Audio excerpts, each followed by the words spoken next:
அனைவருக்கும் வணக்கம். ஓம் தத் புருஷாய வித்மகி வக்ரதுண்டாய தீமகி தன்னோ தந்தி பிரச்சோதயாகாது. ஓம் குலதேவதா வித்மகி காமேஸ்வராய தீமகி தன்னோ நித்ய பிரச்சோதயாகாது. ஓம் ஆதித்யாய சோமாய மங்களாய புதாய குரு சுக்ராய சனியச்ச ராகு கேதவே நமக.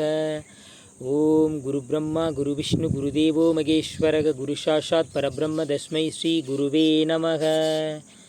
ஓம் ஸ்ரீ குருப்யோ நமக. குரோதி வருடம் வைகாசி மாதம் முதல் நாள் 14/5/2024 செவ்வாய்க்கிழமை நாளை 11 மணிக்கு விஷ்ணுபதி புண்ணியகாலம் துவங்குகிறது. உங்கள் வாழ்க்கையில் உள்ள பிரச்சனைகள், தீராத பிரச்சனைகள், தீராத கடன் தொல்லை, கல்வியில் தடை, குடும்பத்தில் பிரச்சனை, இப்படிப்பட்ட எப்பேற்பட்ட பிரச்சனைகள் இருந்தாலும் இந்த விஷ்ணுபதி புண்ணிய காலத்தில் பெருமாளை தரிசனம் செய்தால் உங்கள் வாழ்க்கையில் எல்லா கஷ்டங்களும் கண்டிப்பாக தீரும்.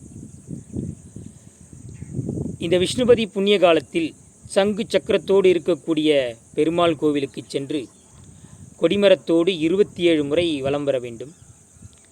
ஒவ்வொரு சுற்றுக்கும் ஒரு பூவை வைத்து கொடிமரத்தின் மீது மனதார உங்களுடைய பிரார்த்தனைகளை வைக்க வேண்டும். 27 முறை இப்படி வலம் வந்து 27 சுற்று முடிந்தவுடன் பூக்களை தூவி கொடிமரத்தோடு உங்களுடைய பிரார்த்தனைகளை மனதார வைத்து வேண்டிக் கொள்ள வேண்டும்.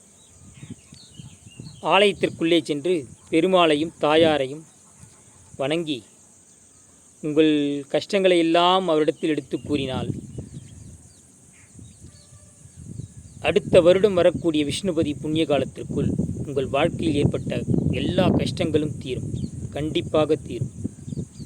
ஆகவே அனைவரும் நாளை விஷ்ணுபதி புண்ணிய காலத்தில் பெருமாள் கோவிலுக்கு சென்று தரிசனம் செய்யும்போது அன்போடு கேட்டுக்கொள்கிறேன். நன்றி, வணக்கம்.